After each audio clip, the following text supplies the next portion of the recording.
नमस्कार। स्वागत है आप सबका राजनीति के इस अखाड़े में। मेरा नाम है अजय सेतिया। मित्रों, भारतीय जनता पार्टी की सरकार भले ही बन गई है, नरेंद्र मोदी प्रधानमंत्री भले ही बन गए हैं, लेकिन भारतीय जनता पार्टी के नेताओं के चेहरे पर कोई रौनक नहीं है, क्योंकि ये जीत नहीं हार है। भाजपा महाराष्ट्र में हारी, यूपी में हारी, राजस्थान में हारी, ये 3 बड़े राज्य, बिहार में भी सीटें घटी, गुजरात जहां पिछले 2 चुनाव में लगातार 26 के 26 जीत रहे थे, वहां भी 1 सीट हारी। तो अब समीक्षा हो रही है और नजला तो उतरेगा, और नजला अब कार्यकर्ता भी उतार रहा है, बड़े बड़े नेताओं का।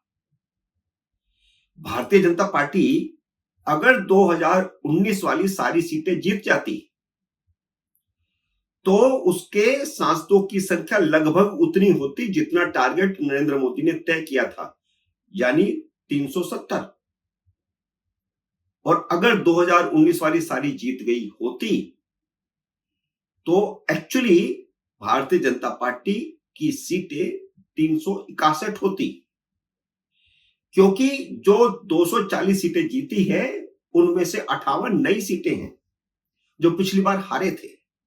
तो इसका मतलब क्या हुआ? मतलब यह हुआ कि कुल मिलाकर के भारतीय जनता पार्टी 63 सीटें नहीं हारी, 121 सीटें हारी है।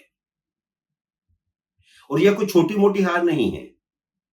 खासकर उत्तर प्रदेश में हार का जो पहला कारण सामने आ गया है, जो रिपोर्ट में है, वह यह है कि उम्मीदवार मोदी और अमित शाह पर निर्भर हो गए थे और यूपी में योगी पर भी निर्भर हो गए थे।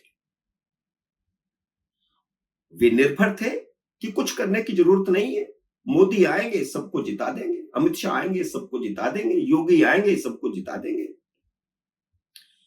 मोदी और अमित शाह ने पार्टी में ऊपर से लेकर नीचे तक सबको लुंज पुंज बना दिया है। सब इन दोनों पर निर्भर हो गए। भाजपा के वर्कर भी इतने ओवर कॉन्फिडेंट थे कि वे घर घर में वोट मांगने नहीं गए, जबकि जनसंघ से लेकर के अब तक भारतीय जनता पार्टी का यूएसपी ही यही है कि उसके वर्कर, ढेर सारे वर्कर संघ से भी आकर के चुनाव में काम करने लगते हैं। वे घर घर जाकर के वोट मांगते हैं, मोहल्लों में जाते हैं। इस बार ये नहीं हुआ। यहां तक कि केंद्रीय योजनाओं का लाभ उठाने वालों से भी भाजपा वर्करों ने सीधा संवाद नहीं किया।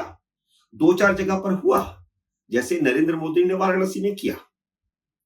इसी तरह कुछ उम्मीदवारों ने अपनी अपनी जगह पर किया, कोशिश की, लेकिन जिस पैमाने पर होना चाहिए था उस पैमाने पर नहीं हुआ। जबकि दूसरी तरफ विपक्ष के कार्यकर्ता उन लाभार्थियों को समझाने में सफल रहे कि जन कल्याण सरकार का काम होता है। भारतीय जनता पार्टी कोई अपनी जेब से पैसा नहीं खर्च कर रही है, और यह बात उनके मन में घर कर गई। ऐसे कई उदाहरण सामने आए हैं कि एक गांव में 300 से ऊपर लाभार्थी हैं। किसी को घर मिला, किसी को टॉयलेट मिला, किसी को कुछ मिला, रसोई गैस मिली, सब मिला, लेकिन वहां पर वोट पड़े 4-5 बीजेपी को। तो ये चीजें भी सामने आई। तो इसका मतलब क्या हुआ कि सरकारी योजनाओं का लाभ उठाने वालों ने भी भाजपा को वोट नहीं दिया। भारतीय जनता पार्टी जाति जनगणना के मुद्दे को बहुत हल्के से ले रही थी, नरेंद्र मोदी बहुत हल्के से ले रहे थे, लेकिन चुनावों में संविधान और आरक्षण अचानक बड़े मुद्दे बन गए। इसे भारतीय जनता पार्टी समय पर समझ ही नहीं पाई कि जाति जनगणना का मुद्दा बाद में आकर के आरक्षण का मुद्दा, चुनावी मुद्दा कैसे बन जाएगा। भाजपा इन दोनों काल्पनिक मुद्दों की काट के लिए तैयारी नहीं थी। भारतीय जनता पार्टी को पता ही नहीं लगा कि नीचे क्या जातीय समीकरण बन रहे हैं। 2014 और 2019 में भाजपा के साथ जुड़ा दलित और गैर यादव ओबीसी भी आरक्षण के मुद्दे पर भाजपा से अलग हो गया। यूपी की नगीना सीट का एक उदाहरण सामने है, जहां समाजवादी पार्टी का उम्मीदवार इसलिए हार गया, भाजपा का उम्मीदवार भी हार गया क्योंकि वहां यादव वोट है ही नहीं, वहां दलित और मुस्लिम वोट हैं। तो दलित चंद्रशेखर रावण को मुसलमानों ने वोट दे दिया और समाजवादी पार्टी वहां पर हार गई, भाजपा वहां हार गई और जीत गया चंद्रशेखर रावण, जो अपनी पार्टी के चुनाव चिन्ह पर लड़ रहा था। और इसके अलावा जो बड़ा मुद्दा बन गया, जो भाजपा की कल्पना से बाहर था, वह था अग्निवीर और पेपर लीक। और इन दोनों मुद्दों ने युवाओं को प्रभावित किया। सीधे आरोप लगाए जा रहे थे कि पेपर लीक सरकार करवा रही है। अग्निवीर से युवाओं का भविष्य चौपट कर दिया गया। युवा सेना में भर्ती होते हैं, सालों साल मेहनत करते हैं, तब उनकी भर्ती होती है और उनके सामने एक भविष्य होता है कि वह कुछ साल नौकरी करेंगे, उसके बाद रिटायरमेंट में उनको पेंशन मिलेगी। तो इस अग्निवीर योजना में पेंशन ही नहीं है। तो अब उसमें सुधार होगा। जो रिपोर्टें आ रही हैं उसमें जो कुछ चीजें लिखी जा रही हैं, तो उसके आधार पर अब भारतीय जनता पार्टी को नई नीतियां नए ढंग से बनानी पड़ेगी और पुरानी नीतियों में सुधार करना पड़ेगा। और इन दोनों ही मुद्दों पर भारतीय जनता पार्टी के बड़े बड़े नेताओं के पास जवाब नहीं था। इस बार हार जोरदार हुई है, भारतीय जनता पार्टी भले नहीं मान रही, इसलिए समीक्षा भी 3 स्तरीय हो रही है। पहली रिपोर्ट मंडल स्तर की संगठनात्मक रिपोर्ट होगी, जो मोटे तौर पर सब जगह से आ चुकी है, कुछ जगह पर रह गई है, वह भी आ जाएगी। दूसरी रिपोर्ट राज्य इकाई की ओर से तैयार की जाएगी, जो पहले नहीं होती थी। हर लोकसभा सीट पर एक नेता लोकसभा सीट के हर विधानसभा क्षेत्र में जाकर लोगों से बात करके रिपोर्ट तैयार करेगा। वह अपनी तरफ से बताएगा कि उस सीट पर हार के क्या कारण है, मंडल अपनी तरफ से बताएगा कि उस सीट पर हार के क्या कारण है, और तीसरी रिपोर्ट हारने वाले उम्मीदवार की अपनी रिपोर्ट होगी कि उसकी हार के क्या कारण थे, वह क्या समझता है। जैसे उत्तर प्रदेश, जहां भाजपा को सबसे बड़ा झटका लगा है, तो वहां सभी सीटों की समीक्षा के लिए योगी आदित्यनाथ की मंजूरी से 80 नेताओं को काम सौंपा गया है। 80 सीटों पर, जहां भाजपा उम्मीदवार नहीं भी था, उसके सहयोगी दलों के उम्मीदवार, वहां पर भी समीक्षा। भारतीय जनता पार्टी में एक विशेषता है कि सीट हारे या जीते, समीक्षा होती है और ये रिपोर्ट आती है कि ये कमियां रह गई और ये कमियां ना होती तो उससे ज्यादा वोटों से जीत हो सकती थी, इसलिए सभी सीटों की समीक्षा होती है। जैसे मध्य प्रदेश है, तो मध्य प्रदेश में एक सीट भी इस बार हारी नहीं भाजपा, इसके बावजूद भी वहां पर समीक्षा हो रही है, उसकी रिपोर्ट केंद्र को आएगी, गुजरात की भी आएगी। उन रिपोर्टों पर मंथन करके हर सीट पर एक रिपोर्ट तैयार की जाएगी, जिसे संसदीय बोर्ड के सामने रखा जाएगा।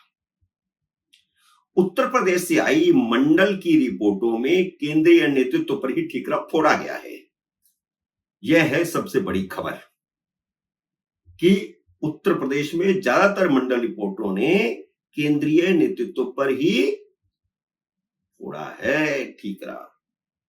इन रिपोर्टों में जो सबसे बड़ी 2 बातें उभर कर आई हैं, पहली यह है कि अलोकप्रिय सांसदों को टिकट दिया गया, उनका टिकट काटना चाहिए था, और योगी आदित्यनाथ की सहमति से प्रदेश इकाई की ओर से 36 से 38 तक सांसदों का टिकट काटने की सिफारिश की गई थी। योगी आदित्यनाथ की इस पर सहमति थी, लेकिन सिर्फ 11 सांसदों के टिकट काटे गए, और उन 11 सांसदों के जहां पर टिकट काटे गए वहां पर भी या तो भीतर घात हुआ या फिर उम्मीदवार कमजोर थे कि उनमें से सिर्फ 5 ही जीत पाए।